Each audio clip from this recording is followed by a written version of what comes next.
مجھے کہنا تو نہیں چاہیے، لیکن آپ چونکہ یہاں کے نہیں ہیں اس لیے بتا دیتا ہوں کہ میرا ذاتی خیال ہے کہ اس کریشنگ میں کارلوس گروپ ملوث ہوگا۔ کارلوس گروپ، اس کے پاس تیز رفتار چھوٹے بحری جہاز ہیں اور یہ اکثر سمندری بحری جہازوں کا تمام سامان لوٹ لیتے ہیں، انسانوں کو ہلاک کر کے جہاز کو بھی میزائلوں سے تباہ کر دیتے ہیں۔ سنا ہے کہ ان کے تعلقات چونکہ صومالیہ کے ہر بڑے گروہ سے ہیں، اس لیے پولیس نہ انہیں پکڑتی ہے اور نہ ہی انہیں کوئی سزا ملتی ہے، بلکہ کہا جاتا ہے کہ پریزیڈنٹ ان سے باقاعدہ حصہ لیتا ہے اور یہ حصہ ایکویریم میں رکھا جاتا ہے۔ پورم نے جواب دیتے ہوئے کہا، اوکے تھینک یو، عمران نے کہا، اور ریسیور رکھ کر جب اس نے اپنے ساتھیوں کی طرف دیکھا تو وہ بھی اس طرح منجمد ہو کر بیٹھے تھے جیسے چابی سے چلنے والا کھلونا چابی ختم ہو جانے پر اچانک رک جاتا ہے۔ کیا ہوا؟ عمران نے حیران ہوتے ہوئے کہا۔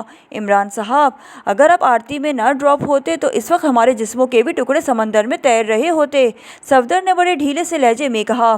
مجھے یقین ہے کہ عمران کو پہلے سے اس معاملے کا علم تھا، اس لیے یہ یہاں ڈراپ ہو گیا، لیکن اس نے ہمیں نہیں بتایا، تنویر نے کہا۔ نہیں، مجھے معلوم نہیں تھا اور نہ ہی مجھے ایسا خیال آیا تھا، کیونکہ مسافر برادر، طیارے کو فضا میں تباہ کرنا بہت بڑا جرم ہے۔ اس واقعے کی وجہ سے 112 افراد جان سے ہاتھ دھو بیٹھے ہیں۔ یہ اتنا بڑا واقعہ ہے کہ حکومتیں ہل جاتی ہیں، اس لیے یہ ایک عام مجرم ایسا سوچ بھی نہیں سکتا، لیکن ان لوگوں نے کارروائی کر کے ہمیں بتا دیا کہ یہ لوگ ہمارے خلاف آخری حد تک بھی جا سکتے ہیں، اور اب اس پیغام کے ملنے کے بعد ہمیں بھی یہ حق حاصل ہو گیا ہے کہ ہم بھی ان کے خلاف آخری حد تک جائیں، عمران نے سرد لہجے میں کہا۔ عمران صاحب، کیا انہیں معلوم نہیں ہوگا کہ ہم آرتی میں ڈراپ ہو گئے ہیں؟ صالح نے کہا۔ اگر انہیں معلوم ہو جاتا تو اتنی بڑی کارروائی نہ کرتے، یہ بات یقینی ہے، عمران نے جواب دیتے ہوئے کہا۔ اس کا مطلب ہے کہ آپ مطمئن ہو جائیں کہ ہم طیارے کے حادثے میں ہلاک ہو چکے ہیں، جولیا نے کہا۔ اگر انہوں نے آرتی ایئرپورٹ پر کاغذات چیک کیے تو انہیں اطلاع مل جائے گی کہ ہم یہاں ڈراپ ہو چکے ہیں، دوسری صورت میں وہ اس وقت پاکی شہر سروس کے خاتمے کا جشن منا رہے ہوں گے، عمران نے جواب دیا۔ عمران صاحب، کیا اس طیارے والے حادثے کے پیچھے بھی بلیک سن کا ہاتھ ہوگا؟ صفدر نے کہا۔ یقیناً، پورم کو اس کارلوس گروپ کا نام لیا ہے، لیکن میرا خیال ہے کہ اتنا بڑا کام کوئی عام گروپ نہیں کر سکتا جب تک اس کے پیچھے کسی بڑی تنظیم کا ہاتھ نہ ہو، اس لیے اس کارلوس کے پیچھے بھی یقیناً بلیک سن کے ہی ہاتھ ہوگا، عمران نے جواب دیتے ہوئے کہا۔ عمران صاحب، ہماری پاکی شہر میں نگرانی کیا بلیک سن کرا رہی تھی؟ صفدر نے کہا۔ نہیں تو یقیناً اس رالف گروپ کا کام ہوگا، لیکن بہرحال پتہ چل جائے گا، عمران نے کہا۔ اب آپ کا کیا پروگرام ہے؟ میرا خیال ہے کہ جزیرے کو ٹریس کرنے سے پہلے ان شفاق قاتلوں کے گروپ سے نمٹ لیا جائے، صفدر نے کہا۔ میں کوشش کرتا ہوں کہ ہمیں کوئی ایسا راستہ مل جائے جس سے وہ دونوں کام ہو جائیں، عمران نے کہا، اور ریسیور اٹھا کر اس نے فون سیٹ پر موجود ایک بٹن پریس کر کے اسے ڈائریکٹ کیا اور پھر انکوائری کے نمبر پریس کر دیے۔ چونکہ اقوام متحدہ کے تحت پوری دنیا میں انکوائری کا ایک ہی نمبر رکھا جاتا ہے، اس لیے انکوائری کا نمبر کسی بھی ملک میں جا کر پوچھنے کی ضرورت نہیں ہوتی۔ یس انکوائری پلیز، ایک نسوانی آواز سنائی دی۔ یہاں سے صومالیہ اور اس کے دارالحکومت ماگا کے رابطے نمبر دیں، عمران نے کہا، تو دوسری طرف سے فوراً ہی دونوں نمبر بتا دیے گئے۔ عمران نے کریڈل دبایا، پھر ٹون آنے پر اس نے نمبر پریس کرنے شروع کر دیے۔ انکوائری پلیز، ایک اور نسوانی آواز سنائی دی۔ پیراڈائز کلب کا نمبر دیں، عمران نے کہا، تو دوسری طرف سے نمبر بتا دیا گیا، تو عمران نے کریڈل دبا دیا اور پھر ٹون آنے پر اس نے ایک بار پھر تیزی سے نمبر پریس کرنے شروع کر دیے۔ یس پیراڈائز کلب، رابطہ ہوتے ایک مردانہ آواز سنائی دی۔ چونکہ عمران نے لاؤڈر کا بٹن پہلے ہی پریس کر رکھا تھا، اس لیے دوسری طرف سے آنے والی آواز سب کے کانوں تک بخوبی پہنچ رہی تھی۔ راجر سے بات کر رہا ہوں، میں پرنس آف ڈم بول رہا ہوں، عمران نے کہا۔ ڈمپ، یہ کیا ہے؟ دوسری طرف سے حیرت بھرے لہجے میں کہا گیا۔ یہ کوئی ہمالیہ کی ایک آزاد ریاست ہے، راجر کو معلوم ہے، جلدی بات کراؤ، عمران نے کہا۔ ہولڈ کریں، دوسری طرف سے کہا گیا۔ ہیلو، راجر بول رہا ہوں، چند لمحوں بعد ایک اور مردانہ آواز سنائی دی، لہجہ خاصا سخت تھا۔ پاکی شہر سے ٹائیگر کے نے روڈ اسٹار کے کریملن کے رابطے سے آپ سے بات کرنی تھی اور پرنس آف ڈم کا تعارف کرایا گیا تھا، آپ کو یاد ہے؟ عمران نے کہا۔ اوہ یس سر، بالکل یاد ہے، کریملن نے بھی مجھے تاکید کی تھی کہ آپ کو کسی قسم کی کوئی تکلیف نہ ہونے دی جائے، آپ حکم کریں، میں آپ کی کیا خدمت کر سکتا ہوں؟ راجر نے اس بار خاصے نرم لہجے میں کہا۔ مجھے بتایا گیا کہ آپ کے یہاں بےحد اصول رسوخ ہے، آپ کسی کارلوس گروپ کو جانتے ہیں، عمران نے کہا۔ جی ہاں، کارلوس گروپ ہے، بےحد طاقتور اور با اثر ہے، بڑے جرائم میں ملوث ہے اور بےحد طاقتور سمجھا جاتا ہے، راجر نے جواب دیا۔ اس گروپ کا بڑا کارلوس ہے یا کوئی اور ہے؟ عمران نے پوچھا۔ اصل چیف ہارڈری ہے اور جو ناراک میں رہتا ہے، یہاں ماگا میں البتہ انچارج کارلوس ہے، راجر نے جواب دیتے ہوئے کہا۔ آپ کو اطلاع ملی ہے کہ ماگا ایئرپورٹ کی طرف جانے والا ایک مسافر بردار طیارہ فضا میں ہی پھٹ گیا ہے اور تمام مسافر ہلاک ہو گئے۔ عمران نے کہا جی ہاں، دوسری طرف سے مختصر سا جواب دیا گیا۔ کہا یہ کارلوس کا کام ہے؟ عمران نے کہا تو دوسری طرف سے خاموشی چھا گئی۔ سوری پرنس، یہ انتہائی طاقتور گروپ ہے، اس لیے میں کوئی کمنٹ نہیں کرنا چاہتا۔ کچھ دیر بعد راجر نے جواب دیتے ہوئے کہا آپ بے فکر رہیں، آپ کی بات کسی صورت لیک نہیں ہوگی اور آپ کو اس کا بھاری معاوضہ بھی دیا جائے گا۔ عمران نے کہا کارلوس میرا بہترین دوست ہے۔ جب میں نے سنا کہ اس سلسلے میں عام طور پر کارلوس کا نام لیا جا رہا ہے تو میں نے اسے فون کر کے معلومات حاصل کی تو اس نے رازداری کا حلف دیتے ہوئے کہا ہے کہ یہ طیارہ انہوں نے سمندر سے میزائل فائر کر کے گرایا ہے اور اس کا حکم ہے کہ اس کے چیف ہارڈری نے دیا تھا۔ راجر نے جواب دیتے ہوئے کہا اوکے شکریہ، آپ کو معاوضہ پہنچ جائے گا۔ ارے ہاں مسٹر راجر، ماگا کے قریب بیرہن میں خفیہ جزیرہ ہے جہاں کوئی سائنسی لیبارٹری ہے، کیا آپ وہاں کبھی گئے ہیں؟ عمران نے ایسے پوچھا جیسے سرسری انداز میں بات کر رہا ہو۔ آپ ماسٹر آئی لینڈ کی بات کر رہے ہیں؟ وہ تو پہلے کومبو کے تحت تھا اور اب رالف کے تحت ہے۔ وہیں وہی لوگ جا سکتے ہوں گے جو اس بارے میں جانتے ہیں اور کوئی نہیں جا سکتا کیونکہ کسی کو اس بارے میں علم ہی نہیں ہے۔ صرف ماسٹر آئی لینڈ کا نام سنا ہوا ہے اور یہ بھی سنا ہے کہ وہاں کوئی خفیہ سائنسی لیبارٹری ہے، لیکن یہ بس سنی سنائی باتیں ہیں۔ راجر نے جواب دیتے ہوئے کہا اوکے شکریہ، گڈ بائی۔ عمران نے کہا اور ریسیور رکھ دیا۔ اب بات واضح ہو گئی ہے کہ عمران نے ایک طویل سانس لیتے ہوئے کہا کیا؟ جولیے نے کہا اس خفیہ جزیرے کا نام ماسٹر آئی لینڈ ہے اور اس پر قبضہ رالف گروپ کا ہے۔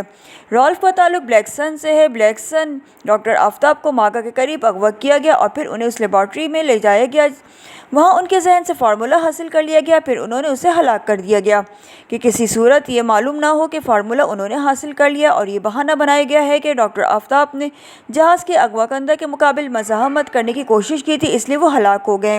لیکن بغیر کرش نوٹس کے اس فارمولے پر مزید کوئی کام نہیں ہو سکتا، جبکہ کرش نوٹس کی کام فوری آگے بڑھ سکتا تھا۔ پھر یہ کرش نوٹس ڈاکٹر آفتاب کی پوری فیملی کو ہلاک کر کے حاصل کیے گئے، یقیناً انہیں ہمارے بارے میں بھی اطلاع مل رہی ہوگی۔ ہمیں روکنے کے لیے انہوں نے انتہائی افسوسناک اقدام کیا اور طیارہ مارا گیا۔ اس طرح 112 انسان ہلاک ہو گئے۔ اب مجھے ان جزیروں کے بارے میں مزید معلومات ادھر ادھر سے اکٹھی کرنے کی ضرورت ہے۔ تنویر کی بات درست ثابت ہوئی ہے کہ ہم ماگا کے گروپ سے معلومات حاصل کر لیں گے، لیکن اب تک کوئی گروپس اس لیے کنفرم نہیں ہو رہا تھا۔ اب پہلی بار رالف کا گروپ کنفرم ہے، اس لیے رالف سے ہی سب کچھ بتائے گا۔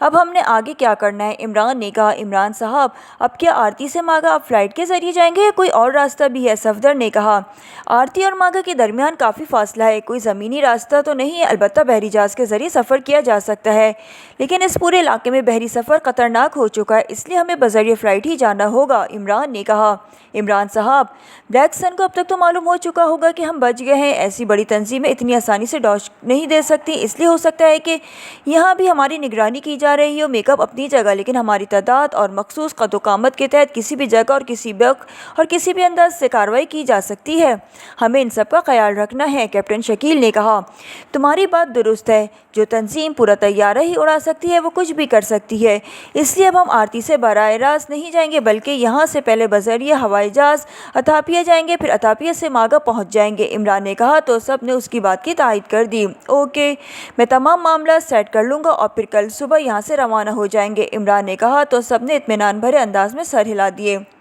فون کی گھنٹی بجتے ہی راکس نے ہاتھ بڑھا کر ریسیور اٹھا لیا۔ یس، راکس نے کہا سب ہیڈ کوارٹر سے کال ہے چیف۔ دوسری طرف سے اس کی فون سیکرٹری نے کہا اچھا، راکس نے کہا اور ریسیور رکھ کر اس نے میز کی دراز کھول کر اس میں موجود سرخ رنگ کا کارڈلیس فون اٹھا کر باہر میز پر رکھا اور دراز بند کر کے اس نے اس فون کا بٹن پریس کر دیا۔ ہر لمحے فون کی گھنٹی بج رہی تھی تو راکس نے ریسیور اٹھا لیا۔ یس، راکس فرام ناراک، راکس نے کہا۔ سب ہیڈ کوارٹر، مشینی سی آواز سنائی دی۔ یس سر، راکس نے جواب دیا۔ تم نے رات رپورٹ دی تھی کہ پاکستان سیکرٹ سروس کو ہلاک کر دیا گیا ہے، سب ہیڈ کوارٹر نے کہا۔ یس سر، اس خبر کو باقاعدہ کنفرم کیا گیا تھا، راکس نے جواب دیتے ہوئے کہا۔ کیسے کنفرم کیا گیا؟ سب ہیڈ کوارٹر نے پوچھا۔